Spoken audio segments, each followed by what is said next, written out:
ATV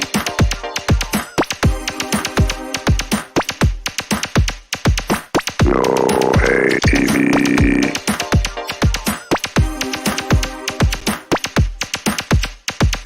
No ATV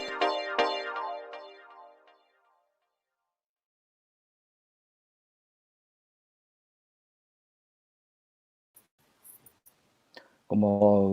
こんばんは。今日も始まりました。だいぶ慣れてきましたか、週1ペース。週1。まだね、今月1ヶ月しかやってませんけどね。このまま頑張りましょう。はい。今日もですね、いろいろスーパーチャットで、お金を払ったりすることもできますよ、皆さん。それから、概要欄にまたチケットのリンク載せてますんで、ぜひお願いいたします。よろしくお願いします。急いでいきます今日も。はい。いきなりもういきます。まず、ちっちゃいニュースね。今日はね、ちっちゃいニュースが全部しょうもないんで、安田さん、エコーがかかってるって言ってるけど、俺はかかってないな。まあいいです。はい。はい。ちっちゃいニュース。ジャガ知ってますか？ジャガタラかと思った。ジャガタラじゃないんだよね。そういうね、左翼っぽいあれじゃないんだけど。なんで、ジャガタラ左翼なの？左翼ですよ。はい。はい。これね。はい。これ知ってますか？はい、もちろんです。これ何ですか、これ。これはね、ちょっと待って、今。やばいよね、これ。長いこれね、ツイッターの例の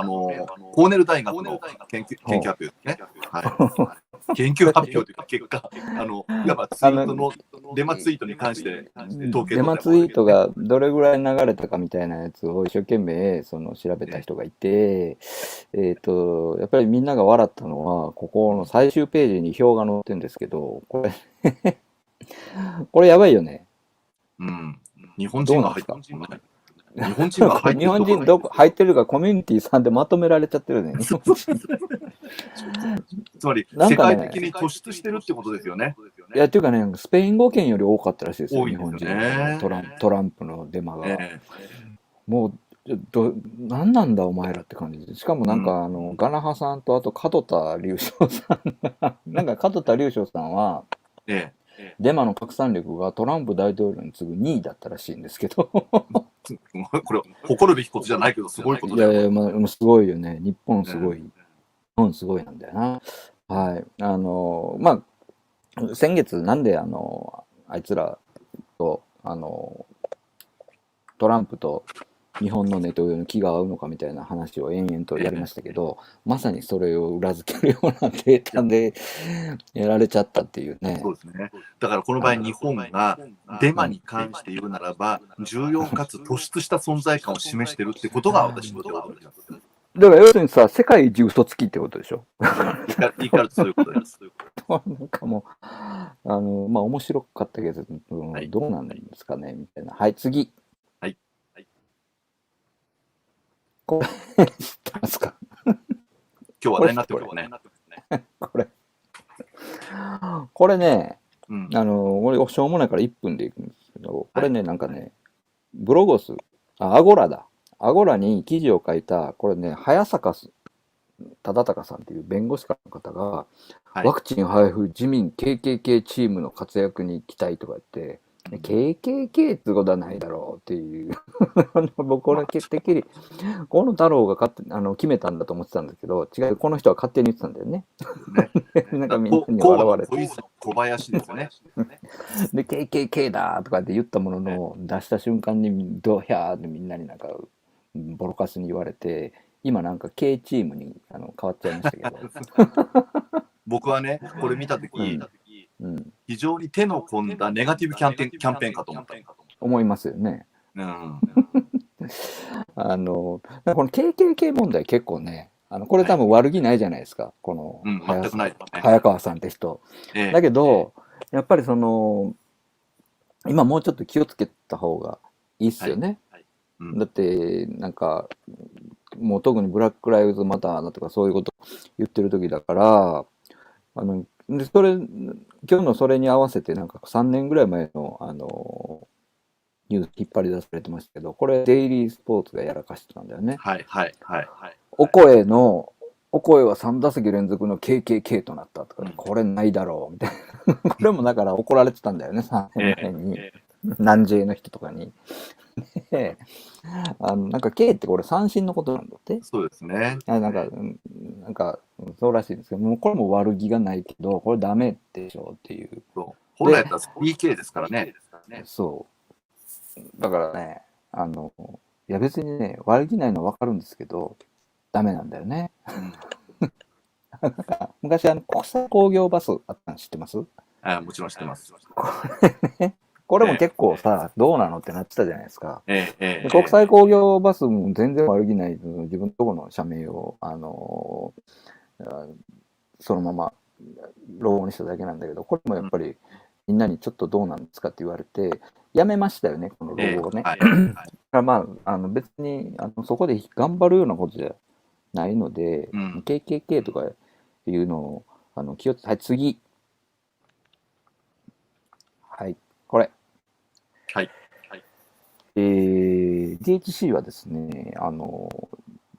いろいろ続報が、これもものすごいスピード感ありますよね。安田さんも出られたデモが先週ありました。先週というか、土曜日か。僕も冒頭スピーチをしてきたわけですけれども、はい、ちょっと僕、間に合わなかったんで、聞いてないんですけど、何を喋ったんですか？いや、もうとんでもない会社だっていうことと、こうした会社を社会的に許容してはならないということをお話してきたんですね。で、今、野間さんが言った今、急展開遂げてるわけだけども、例えば、文春が相次いで報道してますよね。つまり内部告発したんじゃないかと疑われた社員が解雇される。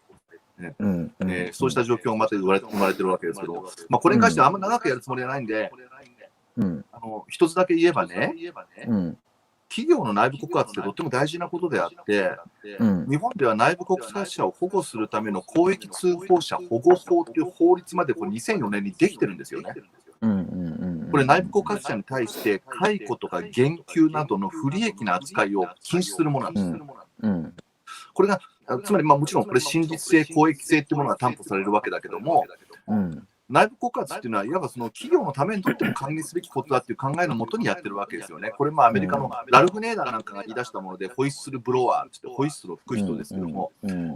でこれはむしろ今もう定着していって、内部告発っていうのは、やっぱ歓迎されるもの、企業のためにも必要なものだっていう、認識は一部で広がってるんだけど、こうした時代の流れに逆行するのが DHC ですから、さもありなんとは思いましたけれども。次々とこういった企業が出てきますね、やっぱりね、いろんなものがね。でね、これね、その新入社員の人が研修、いつまで研修されてて、早く決まんないなとか言ってたら、あなたは解雇ですとかって言われたっていうね。で、それは桜投稿の記事とかがあって、そういうことは良くないんじゃないですかみたいなことを言ったら、解雇、ただの解雇じゃなくて、懲戒解雇なんですよね。で、懲戒解雇って言ったらもう相当な横領とかそういう場合のあれで応募も甚だしいわけなんですよ。退職金もそう、退職金もないどころ次の就職に影響するようなあれですよね。でね、これちょっと文春の記事が 2日連続で出たんですけど、第2回目の方に気になる記述がありまして、その解雇を言い渡した人事の人が、こういうこれ記事の URL ここにいけるように貼ってあるので後で見てみてください。こういうこと言ってんだよね。要するに社長のヘイトスピーチのあれは別に正しいことが真実が書かれていたと。で、だからあれは別にサントリーも文句言ってないんだから、事実と違うなら事実と違うってコメント出すでしょう。完全にネトウヨロジックですよね。で、もっとひどいことに、今までああいうこと言ってるけど別に潰れてないですよ、うちの会社と。大きく顧客が離れたわけでもないです。煽ってきてるなというね。煽ってきてるよね、これね。いや、来てますね。これもっとやらないと。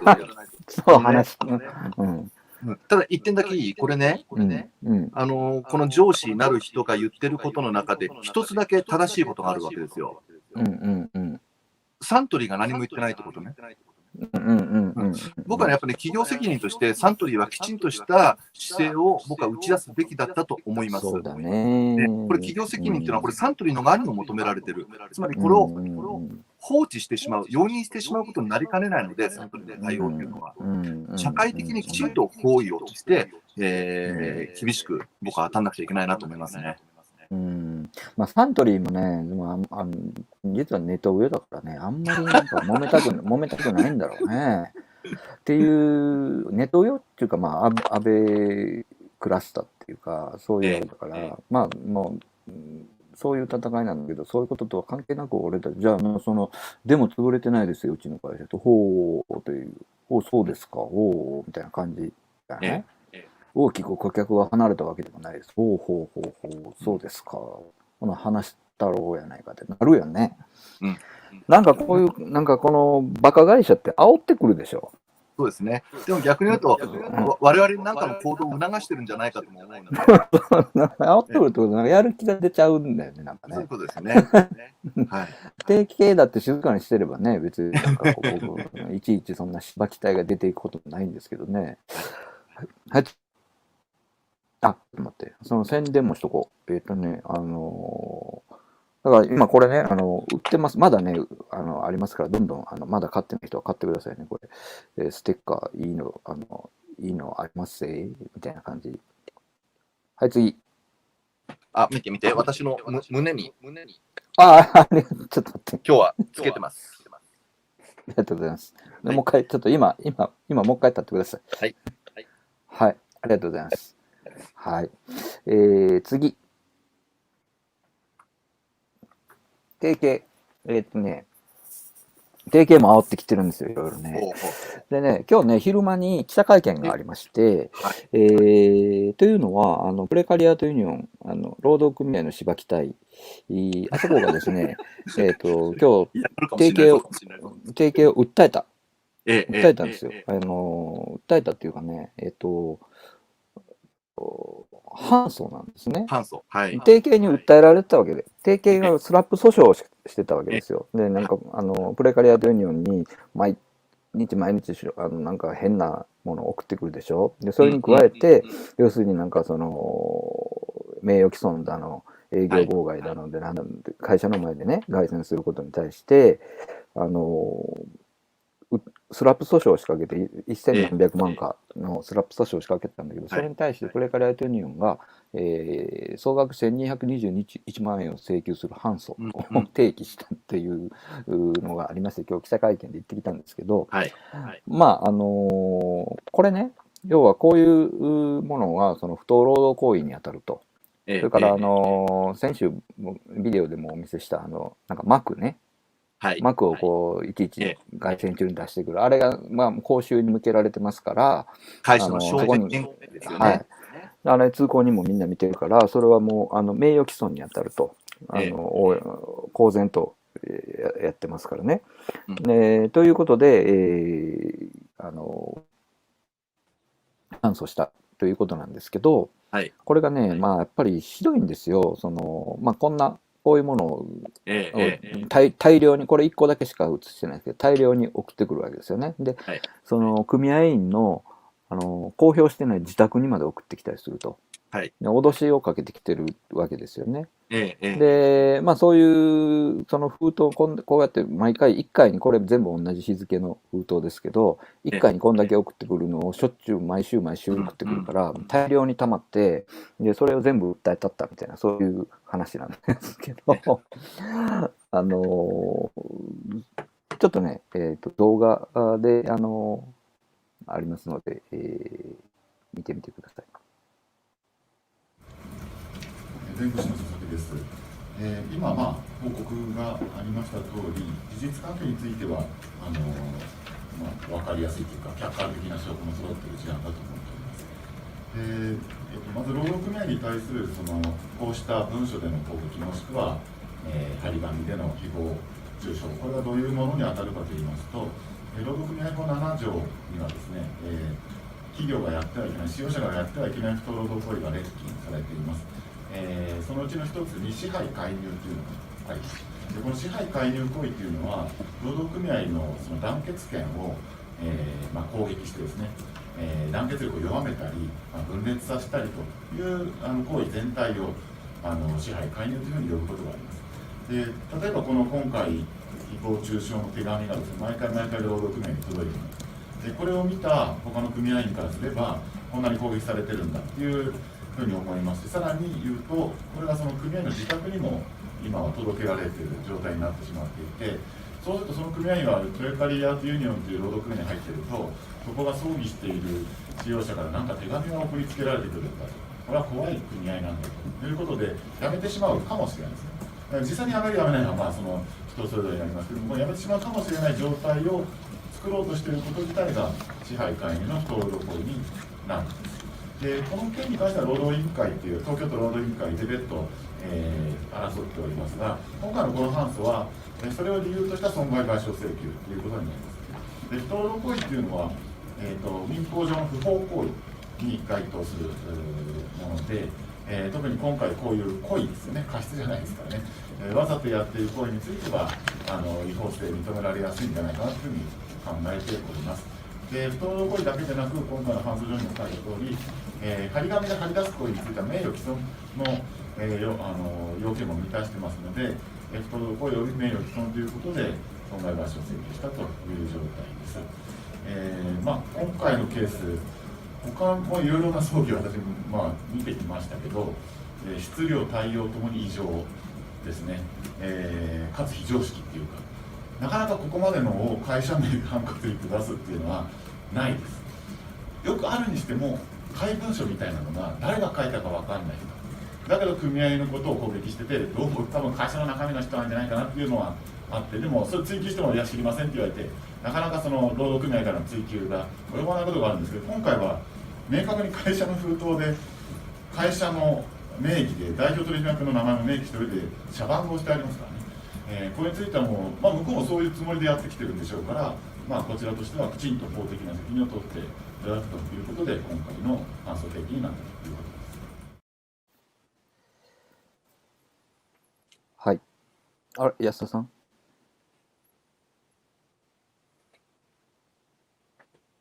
安田さんがいない。消えてますけど、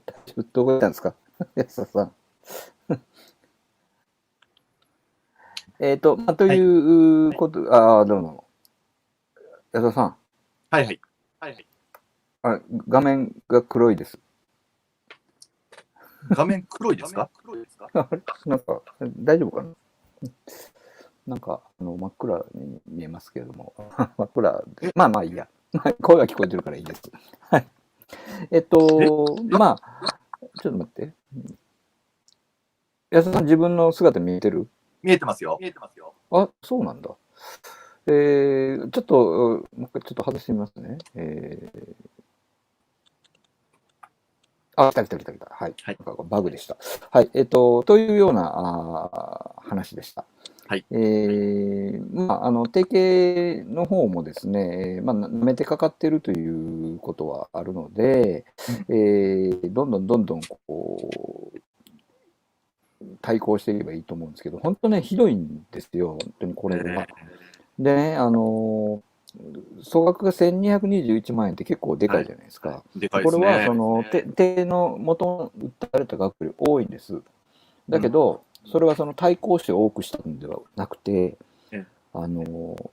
手紙とかの一個一個について計算して累積でそうなってて、表があるんですけど、結構ね、やばいのがあります。これね、1個につき1個1個はね、どっちかというと安く抑えられてるわけ。サービスされてるんですよ。手紙、その1通につき5万円とか、どっちかというと安い。だけど、それがこう、積もりに積もって、弁護士費用とかと合わせて1221万円になると、いうことなんですよね。だから、どんだけひどいことをやってきてるかということです。だからこれ引き続きどんどんフォローしていきたいなと思うんですけど、安田さんもこれ頑張って叩いてや。そうですね。まあこれはいわばなんて言ったらいいのかな、名誉毀損と人権侵害と労働法違反、まさに三振ですよね、これでね。っていうか、3アウトで僕もチェンジすべきだという問題だと思ってます。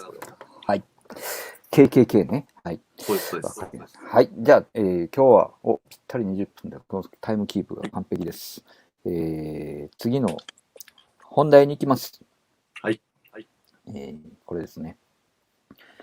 ちょっと話がでかいような気もしますが、国家と正義、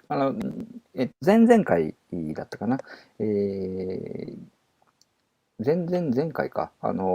韓国の大法院のソウル地裁の判決のことちょっとやりましたけど、それについてちょっとじっくりとまとめてやりたいなと思ってまして、で、今日はゲストにの方をお迎えしておりますので、登場していただきます。はい。ソテギョさんです。どうもよろしくお願いします。よろしくお願いします。はい。ソテギョさんはよく皆さんツイッターなんかで、見てると思いますけども、在日コリアンでずっと、今韓国に長く住まれてて、それで向こうでニュースタンスというウェブメディアを今やっておられて、ヤフー個人の記事で見ることが皆さんは多いかと思いますが、非常にその向こうの状況を的確に伝えていただいているという、そういうイメージかと思います。なので今日無理言って登場していただきましたので、よろしくお願いいたします。よろしくお願いします。はい。まず、今回の、その、特集っていうかね、この記事、特集をやろうと思ったきっかけとしては、そのニュースタンス、これが、そのニュースタンスという、ウェブサイトですけども、ニュースサイトですよね。そうです。はい。で、そこに、こういう記事が出ました。これが非常にその今回のその慰安婦訴訟の判決について非常にポイントを分かりやすく伝えてた記事だったんじゃないかなと思います。向こうの弁護団の団長の弁護士の方にソさんがインタビューされた記事ですけども、イ・サンヒ弁護士さんですよね。はい、そうです。で、この方の話が非常に分かりやすいのと、あとやっぱりその日本のニュースではなかなかそのない視点をきちんとそのまとめられていると。いうふうに思いましたので、ぜひこの話をちょっと蘇さんに聞きたいなと思いまして、今日、来ていただきました。で、蘇さんが確かツイッターかなんかでこの記事の感想をね、見たらみんながやっと分かったっていうような感想が多くて嬉しかったみたいなことをおっしゃってましたけども、それはどんな感じの話なんですかね。やっぱり僕も仕事柄、この裁判の話っていうのを、やっぱり2年以上前からずっと日韓のホットな話題なんで、扱うんですけど、何度読んでも分かんないっていう場合が多々あるんですね。で、読んだ後もすぐ忘れちゃうっていう。で、そのたんびに本を読んだり、弁護士の方に連絡するんですけど、もうこれ本当にいい加減分かんないなっていうことが多くて、おそらくそれは、例えば、じゃあ日本の、例えばワイドショーとか、新聞とかテレビでですね、詳しくこの過去から遡って、そもそも植民地支配とは何だったのかみたいな、そういう振り返りがあればいいんですけど、もう、範をついたように、国際法違反で韓国はおかしいみたいなのしかない、一行で終わってるじゃないですか、みんな。だからもう、ますますみんな分かんないっていう。だから、ちょっとそういうのを、こう、是正したいなと思って。でも、僕もこの記事が22の質問ってなってるんですけど、どう考えても多いですよね、質問が。普通の常識で考えた場合。でもやっぱり、僕も一個一個確認しながら、こうやって聞くことによって、終わった時に、ああ、やってよく分かったっていうのがあったんで、もうこれは短くするのやめて、このままもう長く出しちゃえと思って。1万字ぐらいやった。でもあんまり長い感じしなかったですね、読んでもね。スラスラっと最後まで読める感じで、非常に分かりやすかったと思います。で、結局そのポイントというか、この記事のその最後の方にも出てきますけど、要するにこれ反日云々とかそういう話では全然ないんだよと、いうところが、まあ重要かなと思うんですけど、その基本的な情報として、この裁判というのは何だったのかみたいなところをちょっと押さえておきたいなと思うんですけど。はい。安田さん、このあたり、ざっと解説お願いします。そうですね。これも全部流れを追っていくと大変なので、かいつまんで言いますけれども、この裁判ってもともとこれ2013年に、この医薬被害に遭った女性が日本政府に対して慰謝料請求の調停申請したことからまず始まっているわけですよね。ところが、当然ながら日本は調停に応じない。そこで2016年に裁判に移行したわけです。ちょっと待ってください。で、裁判所ははい。安田さん、ちょっと待って。安田さん、イヤホンしてる？してない。イヤホンしてもらった方がいい。エコーになってるらしいんで、ソテギョさんが話すと、安田さんのところで多分エコーする。そうですか。はい。イヤホンできますか？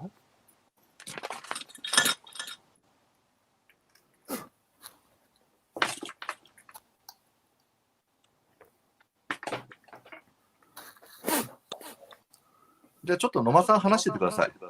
はい。何また、取ってくるのね。はい。今回のその1月に出た判決というのは、この、黄色で書いてある、ソウル中央地裁が元慰安婦の人たちに対して、元慰安婦の人たちが起こした訴訟に関して日本政府に賠償命令を出したと、いうのがこの1月に大きなニュースになったものです。で、蘇さん、これはめちゃくちゃでかいことなんですよね。日本政府にっていうのは。そうですね。徴用工、18年の10月の徴用工判決いわゆるのと、同じぐらい大きい判決だったっていうことなんですけど、一応日本では2015年の日韓合意12月の、それで解決したっていうことだったんですけど、韓国の今回裁判所がですね、解決していませんよっていうのを正式に宣告したので、日本政府はやっぱり棄却になるっていうふうに思ってたわけですね。却下になるっていうふうに。でもそれがまさかのこういう原告勝訴っていう形に終わってですね。で、このやっぱり日本社会のショックっていうのは今の反応を見ればわかるんですけど、韓国側でもこの月にもう一個13日に判決が控えてたんですけど、それが延期になったんですよ。で、これやっぱ韓国政府としても、想定外のだったのかなっていう、これわからないですけど、非常に異例の裁判の弁論が一回入って延期になったということになったので、そういう両国にとって大きなまた鎖が打ち込まれたというか、そういう。今蘇さんがちょっとおっしゃってましたけど、昔2000年代の前半以前は、ほとんどこういう、元慰安婦の人たちとか元徴用工の人たちが起こす裁判というのは全部却下されていて、でそれはなぜかというと日本で裁判やってたからなんですよね。日本で日本の会社を訴えるということをしている限り、その、判決としては、賠償責任なしっていうふうになってしまうと。で、それが2000年代の半ば以降、韓国で訴えるという形にだんだん変わってきたっていうことですね。だからそこにはその、別の法理があるわけなんですけど、そのあたりからその日本のその政府の言うことがその請求権日韓基本条約日韓基本請求権条約で協定で、全部解決してるんだの一点張りになってきたっていうイメージがありますけど、どうですか？実際ですね、90年代初めからこの裁判というのが始まって、いろんな裁判が、日本の戦後保障を求める裁判が始まってるんですけど、90年代に1回もですね、日本の裁判所が日韓請求権協定で解決済みっていうのを言ったことはないんですよ。それがですね、2000年代になって、まあ、さらにですね、個人の権利は消滅してないけども、日本では裁判による請求ができないという、そういう主張に変わってですね、じゃあさっきおっしゃったみたいに、じゃあもう日本では裁判してるということで、韓国に移っていったということがあるんですね。だから、後でまた話が出ると思うんですけど、請求権協定で解決したっていうのは、日本の立場にはこれまで一回もなかったっていうところがあるんです。そうですよね。はい。ただ、日本政府はこれまで被害者に対して、賠償請求権が消滅したとは一言も言ってないですよね。言ってないです。で、もう一つ気になるのが、いわば時効論というものを持ち出す人もいるわけですよね。もうこれはもう時効になったんだからと。例えば僕が気になるのは、かつて孫新度さんが日本で起こした裁判では日本政府が時効を主張して、でそれが日本の裁判所が受け入れたって話がありました。かつては時効論でもって退けられたことがある。それと今回はどう違うんでしょうか？その点が非常に僕も気になってまして、でこのイ・サンヒさんに聞いたところですね、はい、今回裁判に日本政府は一回も出てこなかったんですけども、出た時に日本政府はそこで時効ですよっていう主張できたっていうことなんですね、出ていれば。ただそれをしなかったっていうのがまず一つあって、はい、で時効っていうのはやっぱりその被告側が提起するものだっていうのが一つあると。もう一つはもし実際そういうふうに日本政府がしていても、この今回の争われてた内容っていうのが重大な反人倫的な犯罪でしたので、これについては時効適用しないというふうな形になっていたのではないかということですね。そこはまさに主権免除の話と非常に関係してきますよね。日本ではその国際法違反だという議論でもって今回の裁判そのものをまず認めてませんよね。そうですね。つまりなかったことにしようとしている。まずこれ確認ですけど、日本政府は裁判そのもの一切出席してませんよね。してないです。被告席はいつも空席のままだった。そうです。で日本政府は当然ながらこの判決を受け入れない。これを国際法違反だとしてるわけですけども、これ前回もちょっと放送したんですが、これ言えば国際法って国際慣習法ですよね。国が被告となった場合、外国の裁判権から免除されるという主権免除の法則、原則があるわけですけれども、これに対してこの裁判ではもちろんこれが焦点となったんですけど、どういう主張をしていったんでしょうか？日本政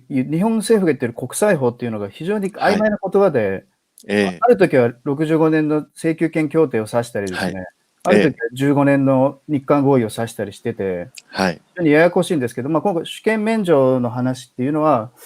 今回の争点になっている日本政府の行為ですよね。この裁判の訴状の前半部分を見ると、原告12人がどういうふうに慰安婦として被害を受けたかっていうのが、事細かに出てるんですけども、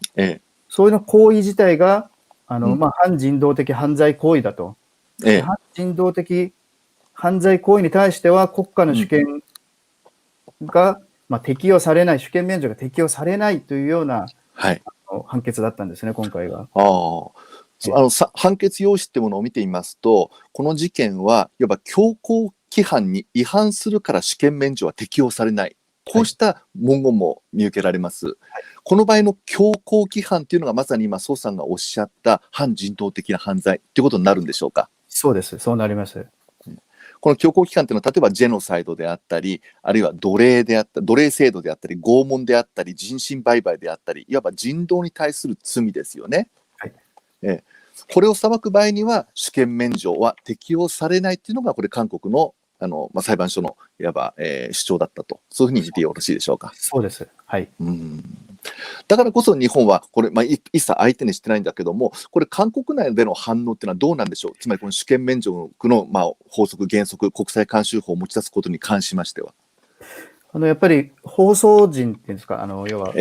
法律とか弁護士とか、そういう裁判に関わる、法律に関わる人たちは、かなり画期的な判決だという評価だったみたいですね。で、画期的。画期的な。はい。で、やっぱりこの主権免除っていうのが、国際慣習法としてこう位置づけられている中で、あえてそこをこう踏み込んで第一歩をこう踏み出したわけですから、で、世界的にも判例が非常に少ない、判例の裁判、一つしかない、ところにそれを踏み込んでいったので、裁判官に対してこう裁判官の勇気を称えたいみたいな、そういう反応もあったみたいですし、これはやっぱりその韓国だけではなくて、国際的な法律専門家たちも非常に歴史的な判決だという評価をしているようです。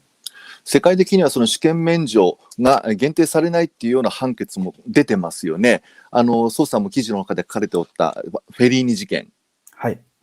これ2004年にイタリアの最高裁が第二次大戦中に強制労働させられたイタリア人の、いわゆる訴えを認めた。つまり主権免除の適用外とした事件がありました。こうしたことの影響もかなりあったんでしょうか、この判決に。そうですね。この2004年のフェリーニ事件の判決が結局 ICJ 国際司法裁判所に行って、イタリア裁判所の判決がこう、主権免除を尊重する義務を違反したっていうふうにひっくり返されるわけですね。否定されるわけなんですけども、これに次ぐ判例っていうのが今回の1月8日の慰安婦訴訟の判決で出たので、こう次につながるような判決だっていう、この主権免除が適用されないっていう一つの判例がまた一つ世界の歴史にできたっていうふうに考えていいと思います。なるほどね。それからやっぱり今回のその裁判というのは、正確には2016年から始まってますけども、これそもそも日韓合意が一つのきっかけになったというお話も、この捜査の記事の中に出てました。私、このね、2015年の1月ですよね、日韓合意。12月。12月ですよね。で、私、その翌月1月にちょうどソウルにこの件の取材で行ったんですよ。で、その時にやっぱり、いろんな反応はあったんだけども、例えば、この日本政府がこれに関して、合意を結んだっていう日本政府の記者会見なんかテレビの映像に出てると、街の食堂なんかでご飯食べてる人が、無票無票って、向こうだ向こうだっつって大きく声を上げたりとかですね。あるいはもう一つ印象に残っているのが、私ナヌムの家なんかに足を運んだんですけども、そこで元慰安婦の女性たちに話聞きましたら、その内容はともかくとしといて、なぜきちんと我々の目の前で、当時安倍政権でしたけども、安倍なり政府の人間が直接謝らないんだってことを強く言われたわけです。金額のこととかお金のこととか言う人ってほとんどいなかった。ほとんどがいわばなぜ直接政府が私たちに謝らずに、あるいは私たちに話を聞かずに直接合意をしてしまったのか、当事者が置いてきぼりにされてるんじゃないかっていう意見があったわけですよね。そうですね。そうすると、この時はいわば韓国政府もまたですね、外交的な決着ができなくなったっていうことで、いわばこの裁判っていうのも直接行動的に裁判を起こすしかなかったって、こういう事情もあったんでしょうかね。そうですね。おっしゃる通りです。じゃあ、つまりこの裁判しかなかったということなんですね、やるしかね。そうですね。で、今回の裁判っていうのは、日本政府だけを訴えているんではなくて、また別の裁判があってですね、韓国政府も訴えているわけですね。で、この韓国政府が、取るべき措置を取っていないということでですね、要は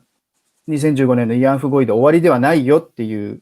その趣旨の裁判だったんですけども、これに対しては韓国政府と原告側が調停をしてます。話し合いをして、韓国政府がもっと国内外で、この問題の是正のために努力をしますっていうふうに合意をしてですね、この裁判は取り下げになってるんで、調停になってるんですけども、だからやっぱりだから誤解されがちなんですけども、非常にこの原告団っていう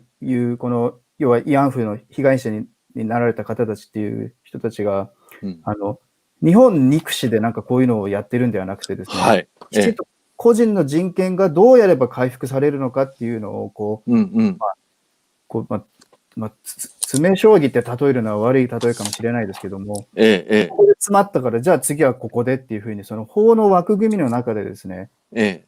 最善を尽くしてやってるわけですよ。そこについての理解っていうのがないままに、だって自分たちが被害を受けたのが回復されないまま、もう今、慰安婦の被害者の方たちも16人しかいないですし、どうしても皆さん80代、90代になってますから、どうやれば自分の名誉が回復されるのかっていう、そのためのいろんな方法を取ってるっていうことですよね。なるほど。そうと先ほどね、裁判の焦点っていうのは、いわば主権免除をめぐってのものだっていうお話もありましたけども、言ってみれば、この裁判請求権を保障せよっていうものですよね。そうですね。つまりこれ、一人の人間として、市民として私たちを認めろという思いがあったわけで、反日っていうその烙印を、ごめんなさい、日本に対してですね、こちら日本国会の反発だけ、つまり、だけで行われたものではないという。自分たちの人権と人間性を認めろってそういう意味があるということでしょうか。そうです。この、僕がインタビューしたこのイ・サンヒさんっていう方も、そもそも韓国政府による自国民の虐殺、もしくはスパイ捏造とか、そういう事件を扱ってきた、プロの方なんですよ。だから、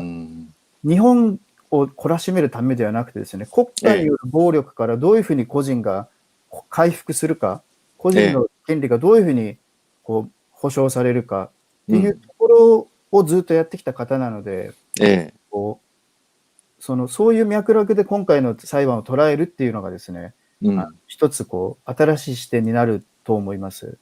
なるほどね。そう言ってみれば、公権力による人権侵害に対して加害国家、この場合の加害国家はもちろん真っ先に日本なんだろうけども、あるいはそれを放置容認した韓国の責任を含めてどうなるのかということですよね。そうです、そうです。そういった意味じゃ非常に人権、一人の女性の、一人の人間としての人権を問うた、生き様を問うた、人間性を問うた裁判であったということでしょうか。そうです。実際にその判決が出た後もですね、慰安婦の被害者の女性の方たちは、お金ではないっていうことを繰り返し主張してます。やっぱり謝罪ないと、自分がその回復する過程が必要だっていうことなんですけども、やっぱりどうしても日本のメディアとか報道は何を差し押さえるのかっていうか、すぐそっちに行ってしまうわけです。本当そうですよね。本当それしか考えてないんじゃないかっていう、実際には記事にも書きましたけど、記者の方たちも真面目に取材してるんですよ。取材はしてるんだ。ソウルに来てる特派員の方たち。ただそれを発表する方向性がそもそも日本のメディアにない場所もないし、そういうのを求められてないしっていう、ちゃんとこの裁判をさっきお話ししたみたいな人権の側面から捉えるとかっていうような、そうですね、そもそも日本社会でそれが求められてないっていうような勝手な前提のもとにメディアが、仕事してるんじゃないかなっていうふうに思うんですよね。だからいつまで経ってもそういう話が出てこないっていうことですね。だから僕が今回書いたような記事っていうのもいくらでも書けるわけですよ、日本の記者は。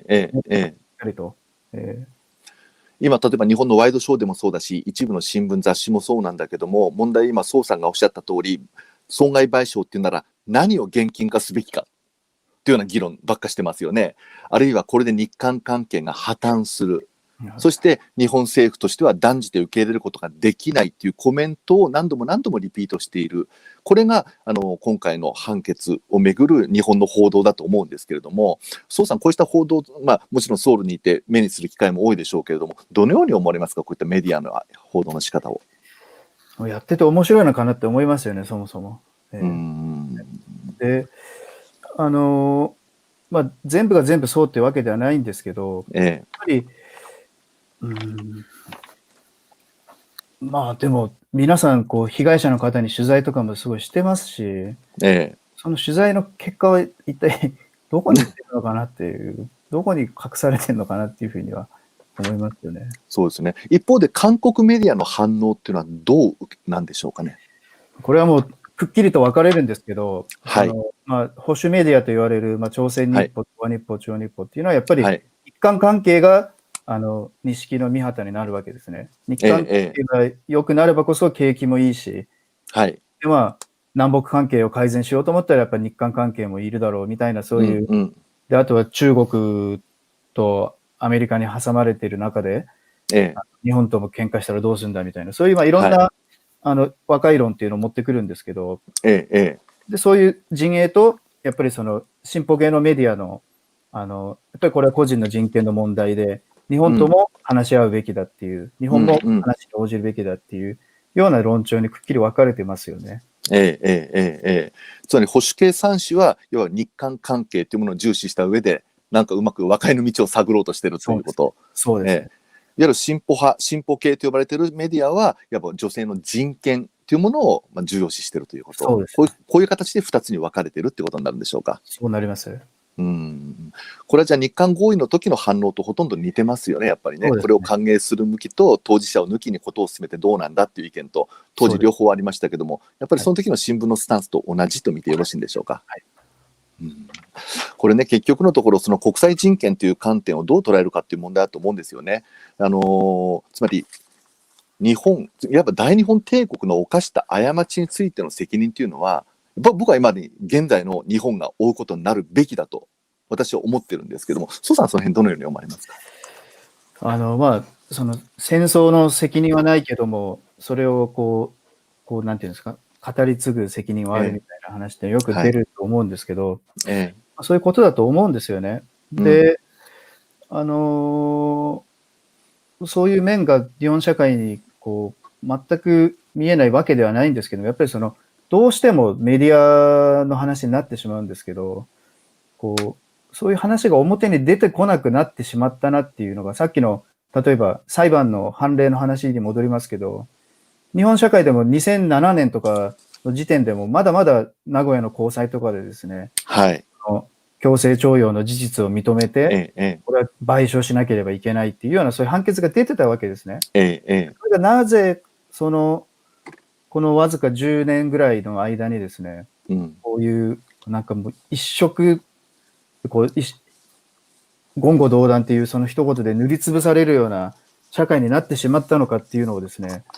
やっぱり僕も2000年から韓国でほとんどいるんですけど、僕が知ってる日本社会と今ここから見てる日本社会っていうのは変わっちゃったんだなっていうのをやっぱり非常に感じますよね。それ興味深い。まるで違ったものに見えますか、やっぱり。で、もうこのなんか社会に余白がないというか、余裕がないというか、もう政府がダメって言ったら、政府が国際法違反だなんだって言ったら、もうそれを全部引用して、そこで思考が止まってしまうみたいな。で、じゃあそういうのが、政府の発表だから、書くのは当然としてでもですね、そうじゃない論っていうのが、もっともっと出てくるかなと思ったら、全然出てこないっていう。むしろもう野党なんかも政府と荒波を立てる、争うっていうのは、逆にもう票に結びつかないみたいな、そういう諦めすら感じますし。日本では野党第一党からしてこの問題に関しては非常に消極的どころか政府に同調してますもんね。そうでしたね。だから、これはもう完全に日本社会っていうのがこの問題を理解する土台っていうのが、もう表面的にはもうないんだなっていうのが、強く感じますよね。結局、解決済みであること、古い話なんだからもう時効なんだっていうこと、それから国際法違反なんだってこと、それで請求権なんてそもそもないんだっていうこと、日本政府および日本の一部から飛び出している考え方ってこの4つに集約されますよね。そうですね。これって、はい、どうぞ。この大法院判決、18年の10月のですね、別にこれは請求権協定をですね、否定してるわけじゃないわけですよ。請求権協定の、中でですね、これが日韓両国を拘束してるっていうところに対しては何の反論もしてないわけですよ。ただ、強制動員被害者のですね、個人請求権は消滅していないということを、この解釈をそういう示してるわけですね。はい。だから請求権協定が悪かったっていうんじゃなくて、請求権協定の中に、この強制動員被害者の個人請求権問題っていうのは入っていませんよっていう、話をしてるだけであって、じゃあなんでそれがじゃあ戦後の日韓関係の崩壊みたいに話が大きくなってんだって話なわけですよ。これはもうここからじゃあ、屋上でいいんですよね。その請求権協定、戦後の日韓の枠組みを維持しながら、さらにじゃあその間進んだ新しい事実だとか、国際的な認識だとか、それをじゃあまた話し合えばいいだけなのに、なんかそれを、こう、あたかも日本のこの支部を売り出すようなものと錯覚してですね、だってもうすでに90年代、2000年代にたくさん裁判、日本国内で裁判があって、判例が出てるわけですよ。事実はみんな認定してるわけですよ、裁判所が。事実ですよって。強制動員だとか、慰安婦の被害だとか。だから、なんでそこまで一気に戻ってしまうのかなっていうのがですね、このヒステリックな日本政府の反応について、メディアもそこに同調して、こう、つまんないなと思いますね。要するに日本政府はその加害国っていう自覚はまるでなかったと僕は思いますし、罪の意識がまるでないですよね。つまりもう時効だとかいろんなさまざまな理由を立ててはいるけれども、反省と謝罪という気持ちは多分根底には僕ないんだと思うな。93年に河野談話がこれ慰安婦被害女性に謝罪と反省を伝えたけれども、それはもう突然なんか一瞬間的な反応であって、それ以降、例えば政権内部からこうしたことに対する真摯な考え方っていうのは一度たりとも見えてこない。これ加害国という自覚なしに、早くこの裁判というよりもこの慰安婦の方が全て亡くなってしまうのを待ってるんじゃないか、そういうふうに思わざるを得ないような状況だと僕は思ってます。そうですね、もうおっしゃる通りで、去年の10月に一つ僕が記事書いたんですけど、要は安倍さんが辞めてですね、首相で、産経新聞のインタビューに答えたときに、安倍政権の一つの成果としてですね、戦後にけりをつけたと、戦後を終わらせたという、そういう話をしてたんですね。で、それは戦争っていうのは相手がいたわけですし、被害者がいたわけですし、そこにまた韓国の場合は植民地の問題が関わってくるわけですが、解決してないのに、自分の中ではもうそれが終わってるわけですね。いかにもそれが首相の時の70年談話で同じ話がありますから、だからやっぱり、こう、思考停止してるっていうことですよね、そこで。そうですね。どんな国家も国家の暴力から自由ではないっていう、これ普遍的な人権の問題が、今回議論されている裁判になったというふうに僕も認識を持つようになりました。そこでやっぱり野間さん、やっぱあれだよね、これはきちんと国家が正義を発揮できるかどうかということを突きつけられてるわけですよね。そうですね。請求権云々のことが最初にというか、実際には最初じゃなかったんですけど、この日韓の問題、話題で最初に問題になった頃は、多分ノムヒョン政権の時だったと思うんですけど、僕それすごくはっきり覚えてるんですね。で、僕もその頃、日韓基本条約で全部解決してるのに何言うんだって思ったんです。で、ある人が、いや、これは違うんだと。個人請求権っていうのは、消えてないんだっていうのがそもそもの日本の立場なんだよっていうことを教えてくれて、そこで、なんだそういうことかって分かったことがあったんですね。で、それは、例えば、そのことがやっぱり全然、世の中に伝わってないし、伝わってないというか、多分、日本の政府は意図的にそれを隠してるというか、言わないようにしてる感じがしますよね。で、日本政府はこれで全部解決してると言ってるわけなんですけど、これじゃない、ごめんなさい。これではなくて、こっちですね。じゃあ出てる間に聞きますけど、そうさん、これ例えば、どうぞ。これですね。はい、これ。これは、日韓請求権協定という1965年のこれで、パッと見解決してるっぽい感じしますよね、これね。なんか、やっぱりこれが難しいところで、パッと見、なるほど、これで全部もう解決してるのになんでいつまでも韓国のやつは言ってんだよ、慰安婦のやつは。もう後から言ってきてムカつくみたいに。これだけだったらやっぱり思うじゃないですか。だけど、そもそもの日本政府が何を言ってきたかというと、こういうことですよね。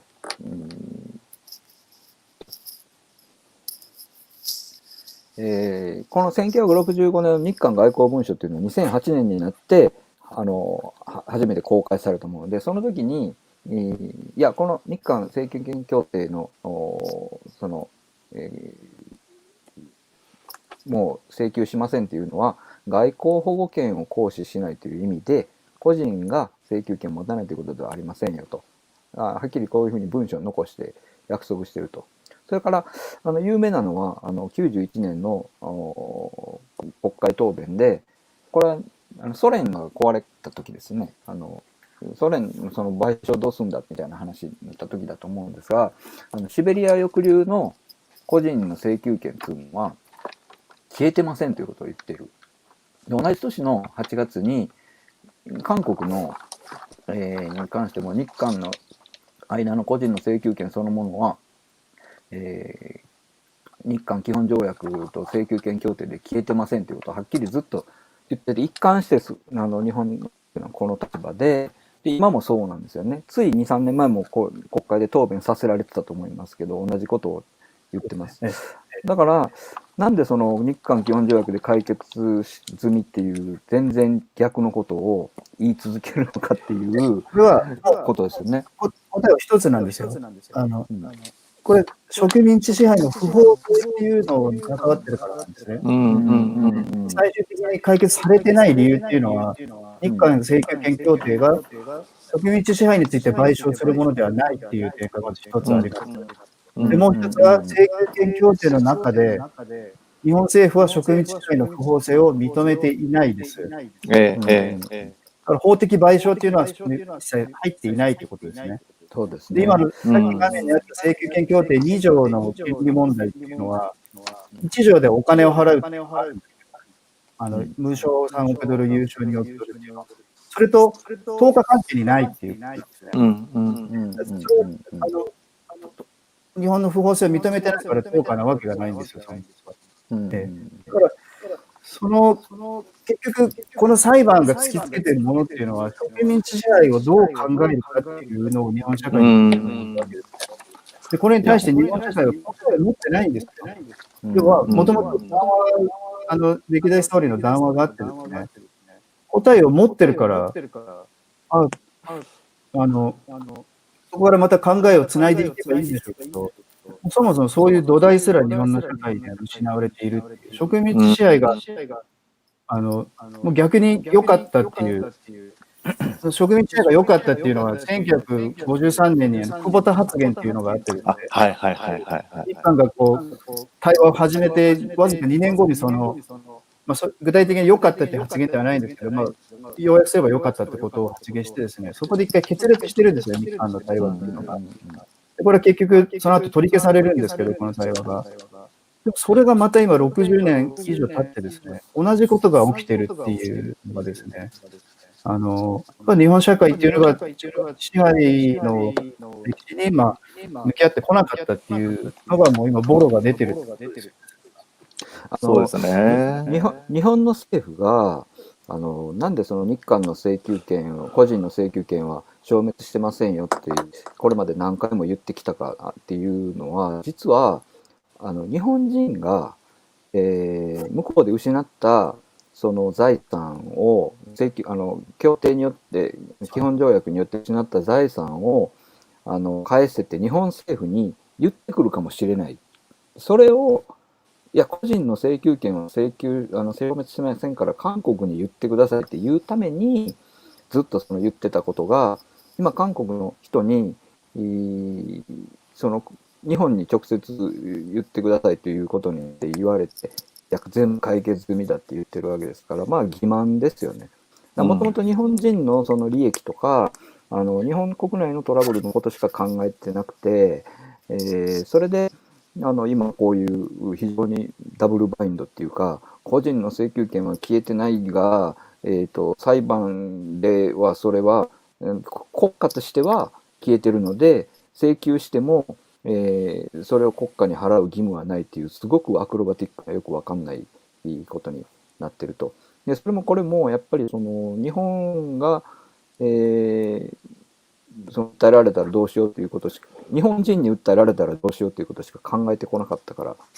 だということだと思うんですよね。やっぱりその植民地支配していろいろその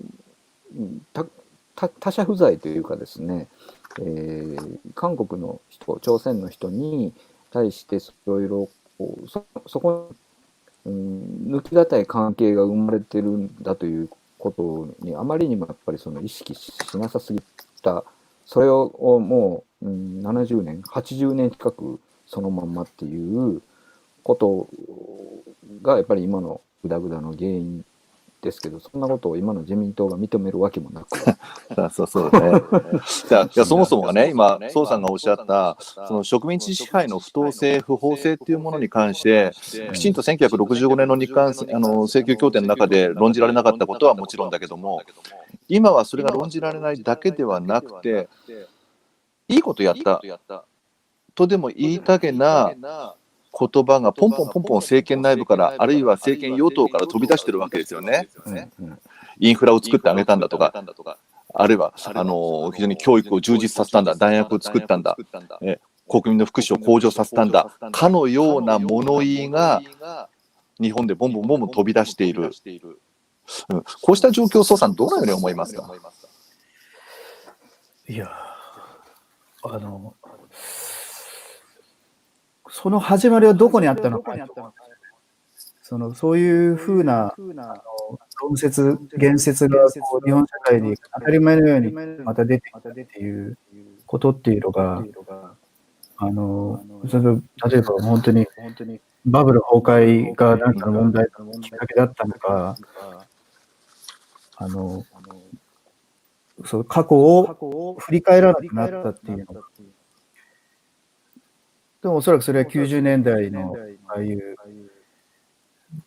誰ですか、小林義則とかああいうところにつながってるんでしょうけど、だから思ったよりも歴史が長いですね、日本でバックラッシュっていうのが起きた期間がもう長いんで、それをまた取り返していくっていうか、またあるべき姿に変えていくっていうのは本当にできるのかなっていうふうに。から今回ムン・ジェイン大統領がですね、1月の18日の記者会見で、1月のその慰安婦訴訟の判決について困惑しているっていう話をして、で2015年の慰安婦行為は有効というか、尊重すると生きているというような話をしてですね、今韓国の中で体どうなってるんだっていう話になってるんですね、今。そもそも、慰安婦被害者の女性たちを大統領府に呼んでですね、15年の慰安婦合意は無効だっていうふうなことを言ってた党の人物がですね、いきなり日本に対して態度を変えたわけですね。で、それをこう裏読みすると、じゃあ、今年はオリンピックあるかどうかわからないですけど、オリンピックがもしあるならば、南北関係の改善にその機会を役立てたいと。そのためには日本政府と仲良くしなければいけないみたいな、そういうことがあって、魂胆があってですね、去年の年末から、菅政権になってからですね、すごいこう融和ジェスチャーをしてるわけですよ、日本に対して韓国っていうのは。だから今、その国家と正義っていうんですけど、韓国内でも、なんかおかしな状況になってきててですね。このムン・ジェイン大統領の発言に関しては、国内からも批判は出てるんですか？さっきお話しした保守メディアなんかはよくやったっていう論調ですけど、むしろ評価してるわけですね。そうですね。やっと目を覚ましたみたいな。でただ、原告団とか、これまでこういう問題を見てきた人たちっていうのは、逆に言うんですよ。これ、日本社会にとっても混乱するんじゃないかと。ムン・ジェインさんの立場の転換っていうのは。で、これについてでも、おそらくもう心の中で諦めてるんじゃないかなっていうような見方をする人がいますね。日本との関係改善は無理だから、当分の間は。一応でもその気持ちはありますよっていうのを見せる、ためにそういう発言をしたんじゃないかっていう、見る人もいます。僕からどうぞどうぞ。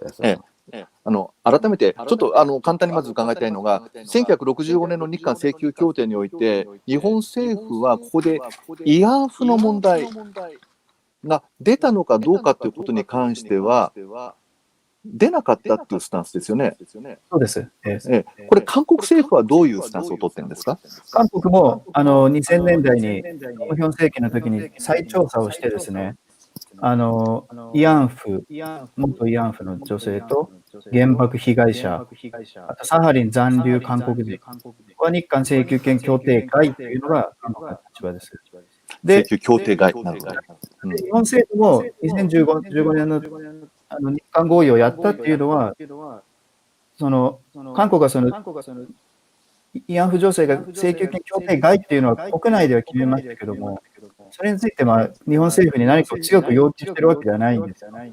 ただその後15年に合意があったっていうのは、日本側もその点に対しては、一応配慮があったと、いうことだと思います。はい。で、僕から最後に改めてお伺いしたいのは、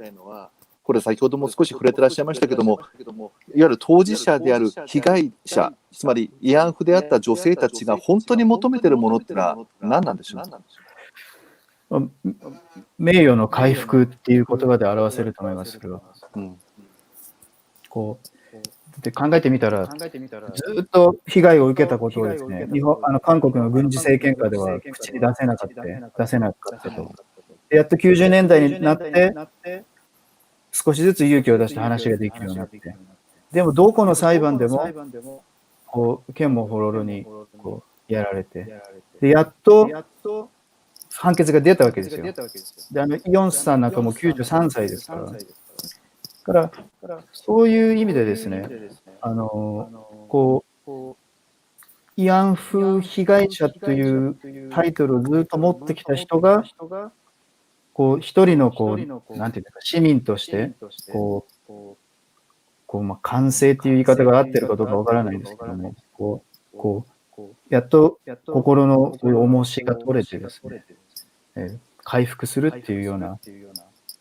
想像力を持っていいと思います。はい。そのムン・ジェインもちょっと動揺してるみたいな話に絡めると、やっぱり今日のテーマは国家と正義ということなんですけど、国家がどういう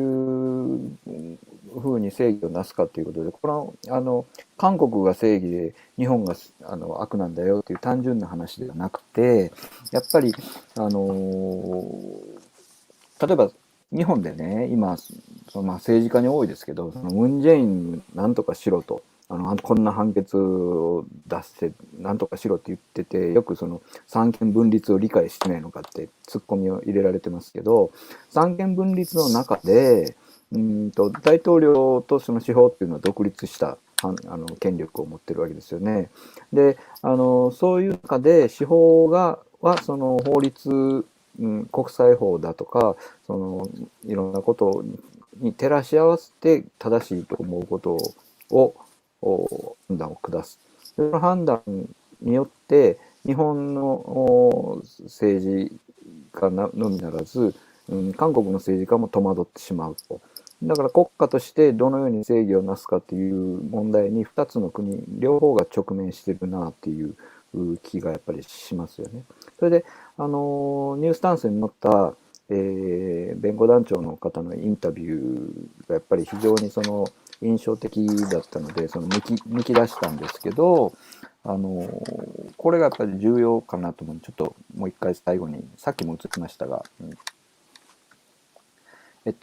今の蘇さんの話に絡めて言うと、事実を認定しない賠償ない謝罪も、謝罪のない事実の認定も、事実を認定しない謝罪もありえないと。これ全部セットで一緒に行われなければ意味がないんだということを。それから日本はお金払ったでしょうって言うけども、そもそも今慰安婦なんかあんな嘘つきだ売春婦だみたいなことを政権に近い人がバンバン言うし、例えば平和の少女像に関しては国を挙げて外務省が公式に展示を阻止するということを世界中でやってると。これは追悼事業も妨害していると。要は事実を謝ったとか終わったとか言うけど何にも認めてないじゃないかと。これじゃあ意味が解決したとは当然見なされないというこの指摘はすごく重要ですよね。やっぱり日本人はもうあれは日韓基本請求権協定で終わってるんだっていうのはこれ言い換えると金払ったんだからいいだろって言ってるわけですよね。実際には払ってないわけなんですけど、しかもはした金なわけで、やっぱりそこに正義に戻るとやっぱり見なされるというところがあります。だからやっぱりインタビューの最後に日本を攻撃するというかそういう小さい話ではなく、国家が暴力、この人はベトナムの、ライダー犯の問題とかもやってこられた方ですよね。だから国家が個人をどういうふうにスポイルしていくか、それに対してどういう正義が成立するかっていうことをこの裁判で問うてるのだと。やっぱり今日のタイトルでかすぎるような気がしましたけど、そういうでっかい話をやっぱりちゃんと真面目に考えるようにしないといけないし、今のところ、日本の社会はマスメディアも政治家も含めてそういう話に全く何の関心もないっていう感じがしてきついなと思うんですよね。だからソティゲさんがどうしちゃったんだろう日本の社会はみたいなことを特に長く外に住んでらっしゃってそう思うということなんでしょうけども、やっぱりちょっと異常かなと思います。だから正義についてちゃんと、まともに考えないとダメなんじゃないかなというふうに思いますね。はい。そんな感じで、今日はちょっとまたしても時間をオーバーしてしまいましたが、豪華ゲストによって濃い話をいろいろ聞けましたので、よかったと思います。ありがとうございました、ソテゲさん。どうも、ソテゲさん、ありがとうございました。ちょくちょく出てくださいよ。はいはい。お願いします。ぜひぜひ、よろしくお願いします。はい、よろしくお願いします。じゃあ、今日はこんなところで終わりたいと思いますが、安田さん、また来週もありますからね。はい。はい。次回は2月3日。はい。2月3日です。ということで、今日はこの辺りで終わりたいと思います。どうもありがとうございました。どうどうも鈴木さん、ありがとうございました。ありがとうございました。ありがとうございました。ありがとうございます。